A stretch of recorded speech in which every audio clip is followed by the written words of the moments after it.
hoje a gente vai dar continuidade finalizando aí a revisão sobre administração de medicamentos, tá?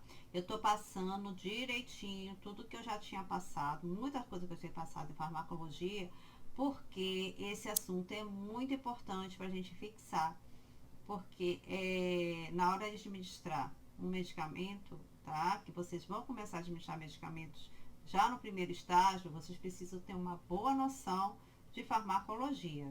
Então, hoje a gente vai estar complementando o assunto de administração, que a gente vai falar sobre mestilação, e vamos estar citando, revendo aí os principais medicamentos, que são medicamentos que podem estar administrando no paciente, tá bom? Então, vamos lá aqui.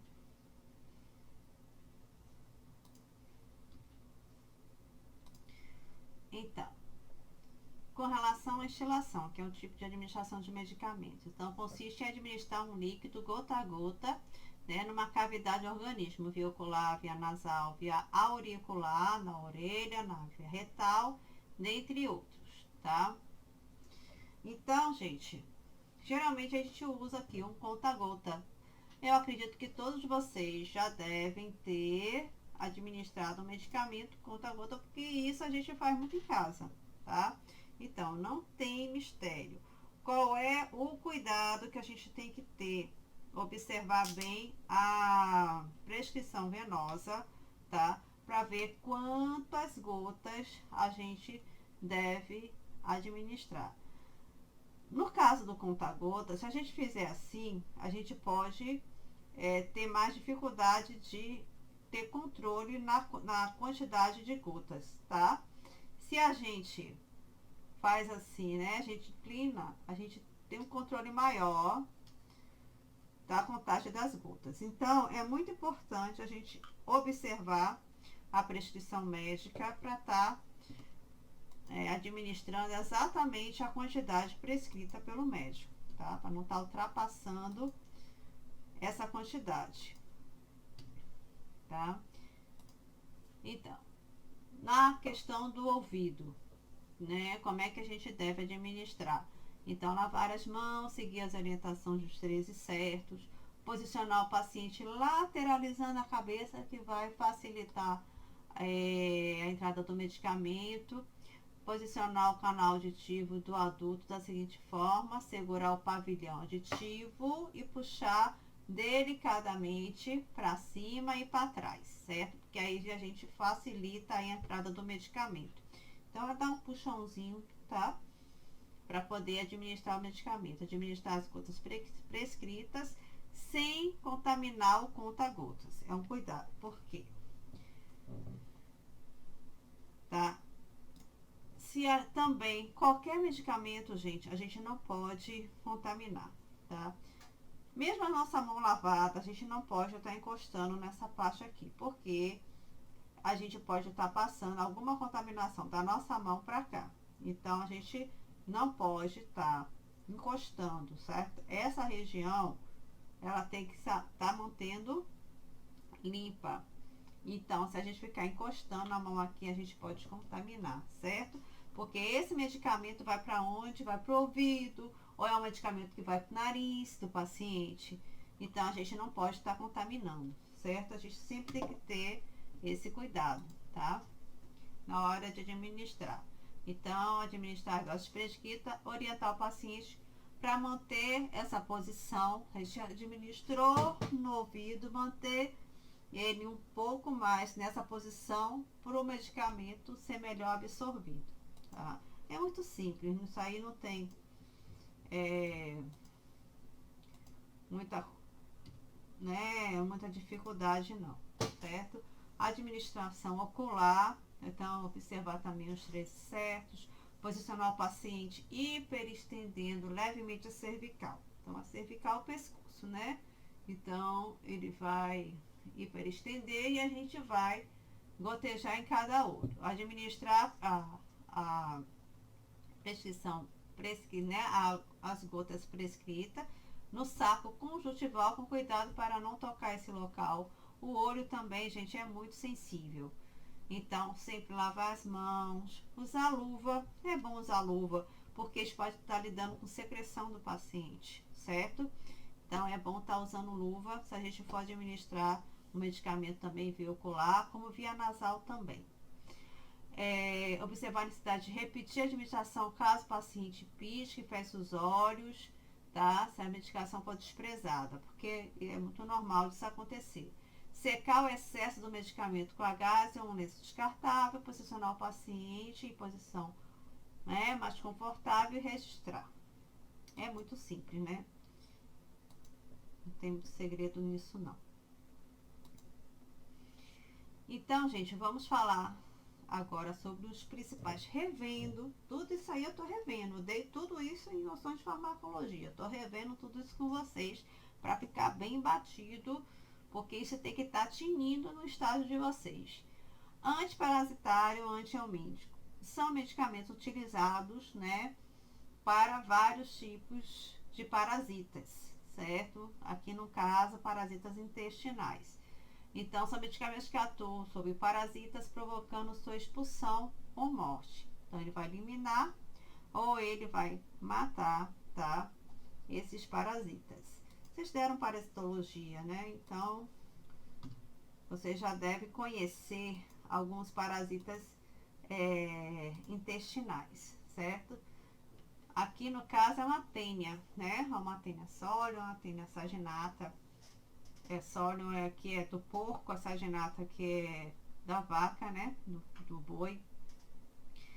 Que ela é em forma de fita, também conhecida como solitário, tá? Solitária. Então, esse verme, ele, às vezes ele é bem comprido, mas a saginata, às vezes ocupa quase toda essa fita aí, o corpo dele, às vezes ocupa quase todo o intestino. Certo? Então, ele pode penetrar na cutícula do verme, ou pode ter acesso ao seu trato alimentar, da forma que ele mata, né? Pode interferir no metabolismo do verme, essas ações podem provocar a morte do parasita. Que cada medicação, no caso de para verme, né, vai matar o verme de alguma forma, tá? Para que ele seja eliminado, para que ele não fique lá se proliferando também, né? Por exemplo, Ascaris lumbricoides, né? Conhecida como lombriga. E se a gente não tomar cuidado em tratar logo, né? O que fica acontecendo? A criança fica se recontaminando, principalmente crianças, se recontaminando dos ovos, porque se não tiver higiene, né? Elimina os ovos, aí fica o tempo todo, né, se recontaminando, vai nascendo mais. Isso pode até obstruir o intestino, né? Grave isso aí, tá? Então, verminose, por isso que todo ano faz exame e vê se precisa já tomar o medicamento, né, para verminose. Então, a gente tem os bisimagazóis, praziquantel, albendazol é muito conhecido, albendazol. A gente tem também Anita, hoje em dia é um medicamento muito usado porque tem uma ação mais ampla para vários medicamentos, tá? Então tem vários tipos de medicamento para verme. Alguns são dose única, tá? A gente administra uma vez só, outros precisam repetir com 15 dias, isso vai depender da prescrição médica, tá? Mas existem vários tipos de medicamentos para verminose, tá? Alguns são mais específicos para alguns tipos de verme e outros matam vários tipos de verme, tá? Tem o mebendazol, esse mebendazol precisa de 3 dias de tratamento, também muito utilizado em crianças. Tem o pamoato ou pirvínico, ele é o conhecido mais como Pirpan. Ele é utilizado para oxiurus, né, que chama popularmente de caseira, que eles depositam ovos bem na região do ânus e nascem as larvinhas que dão uma coceira, a criança sente muita coceira. É muito normal areia de parquinho parquinhos de criança está contaminada com esse oxiúrios, porque ele fica depositado bem no ânus, né? Então a criança senta na areia, a areia vai ficar contaminada, se a criança estiver contaminada. Aí passa essa contaminação para outras crianças que também vão sentar nessa areia. Então, cuidado com essas areias de parquinho, que às vezes está bem contaminada. E fora os animais, né? Que contaminam também com outras vermes, outros bactérias, outros fungos. Então, essas areias aí de parquinho tem que tomar muito cuidado, tá? Tem o Anita que eu falei, que também ele serve para vários tipos, né? De verminoses. Os médicos geralmente eles escolhem um tipo de medicação que abrange uma maior quantidade aí de verminoses, tá? Cuidado na administração, observar os efeitos colaterais. Geralmente, efeito colateral para medicamento para vermes, geralmente isso causa um mal-estar gástrico, às vezes pode causar um enjoo, uma diarreia, tá? Uma cólicazinha também. É muito normal esse tipo de medicamento ter esse tipo de reação, tá? E aí tem que estar observando para medicar, se for o caso. Atentar para repetir o medicamento após 7, 15 dias, tá? Conforme a prescrição médica, que às vezes precisa. Por que precisa repetir o tratamento? Por que 7 a 15 dias? Vocês precisam entender isso. Porque é o tempo, por exemplo, às vezes só mata o verme, não consegue destruir o ovo do verme. Então, às vezes a gente mata os vermes e os ovos ficam. O que vai acontecer depois de 7 a 15 dias? Vão nascer outros vermes e aí a pessoa vai continuar infestada, tá? Então, 7 a 15 dias seria o prazo de matar esse verme antes que nasceu depois, né? Antes que ele comece a se proliferar novamente. Quando a gente trata piolho também é a mesma coisa, pediculose que a gente chama. Também a gente usa, hoje em dia se usa muito ivermectina para tratamento de pediculose, que é piolho, e a gente repete com 7 dias o tratamento. Porque o piolho, no caso, né? Eles colocam os ovos que são as lêndias. Então, se a gente repetir com 7 dias, a gente vai pegar essa lêndia que nasceu depois do tratamento. Antes que ela comece a depositar ovos, a gente mata ela.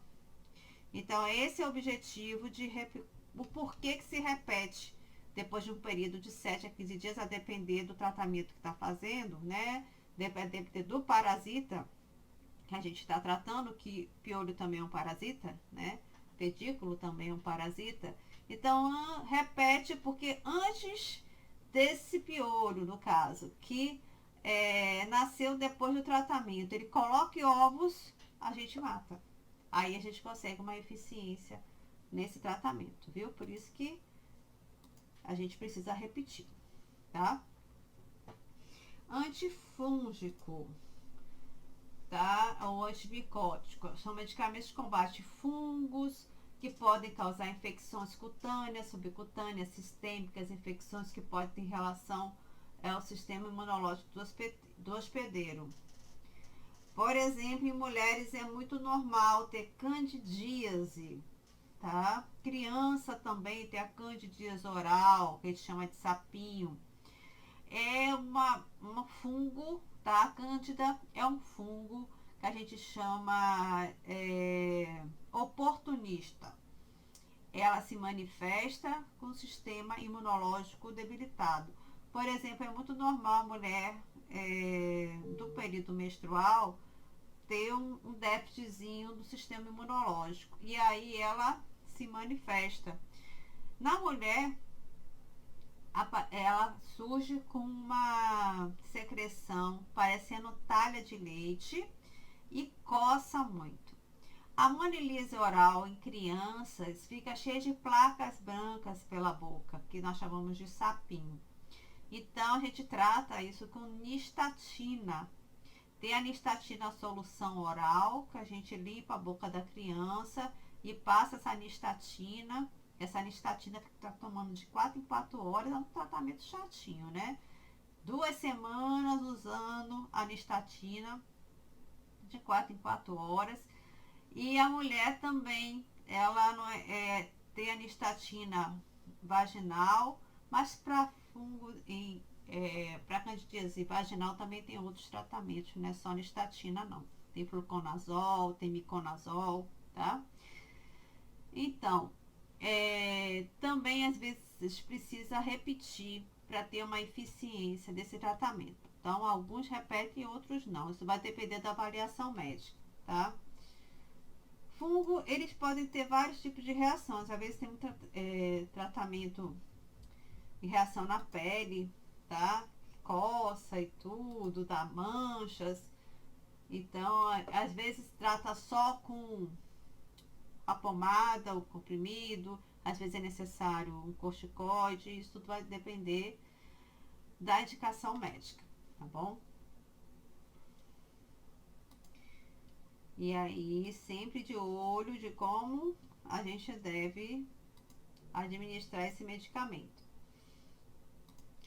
Então, cuidados. Importante realizar a higiene no local da aplicação, se administrado for tópica, se for pomada, tá? A gente deve realizar a higiene porque com a pele limpa, né, a absorção do medicamento será mais eficiente, né? Realizar a higiene também nos utensílios pessoais para não haver recontaminação. Que alguns fungos e bactérias, eles podem contaminar outras pessoas e a pessoa pode se recontaminar, tá? Então, assim, por exemplo, no caso da candidíase em mulher, né, ter cuidado com a calcinha, né, às vezes precisa até trocar o tipo de calcinha, que no caso da mulher usar mais calcinha de algodão, que às vezes as sintéticas elas podem esquentar demais e propiciar aí uma piora, né, do quadro e causar mais recontaminação. Cuidado com toalhas, roupa de cama, tá? Tá sempre passando ferro, às vezes precisa jogar água quente, tudo para descontaminar e para que a pessoa não se recontamine, tá bom? No caso aí, se tiver parceiro, né, sexual, precisa também às vezes tratar o casal. Então, tudo vai depender de cada caso. Atentar para repetir o tratamento conforme a prescrição médica, às vezes é preciso também. Como alguns medicamentos precisam tratar e repetir. A gente sempre tem que estar de olho na prescrição médica, gente. O tempo de tratamento. Às vezes o médico coloca ali o tempo de tratamento. A enfermagem tem que ficar observando isso, porque às vezes o médico se passa que já terminou o tratamento, ele continua prescrevendo o medicamento. Então a gente tem que ficar de olho no tempo de tratamento dos medicamentos, tá? Quimioterápicos, tá? É um medicamento extremamente forte que pode causar inúmeras reações no paciente, tá bom? Porque são medicamentos que vão ter indicação para quê? Para tratamento de câncer, porém, eles vão matar as células cancerígenas, mas matam também as células de defesa, as células boas do sangue. Então, o paciente ele pode ter inúmeras reações, tá? Mas o que mais se preocupa é a baixa imunidade, porque ele vai atingir aí o sistema imunológico, vão destruir células que defendem o nosso corpo. Então, é muito complicado. E afora náuseas, vômitos, o paciente também pode ter algum tipo de reação alérgica. Então, a gente tem que tomar muito cuidado. Essa administração de medicamento é sempre via hospitalar, o paciente fica sob vigilância o tempo todo, tá? Com vários profissionais ali na sala, né? Observando esse paciente, porque ele pode ter vários tipos de reações. Então, são medicamentos para combater células cancerígenas, existe uma grande variedade desses medicamentos que podem ser venosos e podem ser orais, tá? Principalmente tratamentos venosos requer muita atenção e cuidado durante a administração, devido aos riscos dos efeitos colaterais que podem causar náuseas, vômitos, reações anafiláticas, que são as reações alérgicas. Além disso, esse tratamento causa também baixa imunidade devido ao destruir essas defesas do sangue, né, que eu já falei. E fora, gente, que a gente, né, que você já deve saber sobre isso, que ele causa alopécia. Alopécia é perda dos cabelos. E isso mexe ainda muito com a autoestima do paciente. Então, o paciente, ele pode deprimir durante o tratamento, certo? Então, utilizar acessos venosos calibrosos sempre, tá? A gente sempre deve escolher um acesso calibroso para administrar os medicamentos do paciente, tá bom? Porque quanto mais calibroso o acesso venoso, menos chances de reação esse paciente vai ter. Para a medicação, assim, no caso, paciente que precisa usar durante muito tempo um acesso venoso, tá? Ele pode utilizar aí um acesso central ou portocate, que a gente vai estar relembrando desse portocate, tá? Que ele fica, o médico vai introduzir um catéter no acesso central do paciente, no caso aqui é uma subclávia, e vai deixar um catéter aqui, que ele tem um local de funcionar, que é siliconado e fica por debaixo da pele, tá? Então, toda vez que precisa funcionar, só é colocar a agulha, certo? No anelzinho, no anel não, no botão de silicone, que fica por debaixo da pele. Então, tem uma agulha específica para isso. E aí, já tá ali o acesso venoso, só é instalar a medicação, certo? Pacientes que têm portocate, são pacientes que necessitam de utilizar mais vezes medicações venosas em acessos calibrosos, tá? Então, mas não são todos os pacientes, são alguns pacientes específicos, principalmente pacientes oncológicos. Muitos podem estar fazendo uso de portocate pela necessidade de se realizar muito quimioterapia, tá? Aí vai estar falando sobre isso depois que a gente vai estar falando sobre o portocate. Então, assim, quais são os cuidados que a gente precisa ter com esse paciente, tá? Que faz uso de quimioterapia. Utilizar acesso venoso calibroso, que eu já falei. Redobrar os cuidados com a sepsia, pois o paciente desenvolve baixa imunidade durante o tratamento. Então, muito cuidado na hora de funcionar a veia. Aquele cuidado redobrado para não contaminar o material, de realizar a sepsia no local. Toda vez que a gente for funcionar a veia, a gente tem que fazer a sepsia da pele do paciente com álcool 70 ou clorexidina alcoólica, tá? E aí, para que a pele diminua muito a possibilidade de contaminação na veia. É um cuidado assim que sempre a enfermagem tem que ter, tá? Na hora de funcionar a veia, fazer a sepsia. Deixar o paciente confortável durante a administração do medicamento, observar sinais de complicações e os efeitos colaterais durante toda a administração do medicamento, tá? As substâncias quimioterápicas. Bom, eu coloquei algumas aqui, tá? Antraciclinas, taxanos, quicofosfamida, carboplatina, tá? Então, são algumas aí das substâncias que o paciente pode fazer uso, tá? Alguns tipos de quimioterápicos, tá bom? Vou encerrar aqui esse bloco e a gente continua no próximo.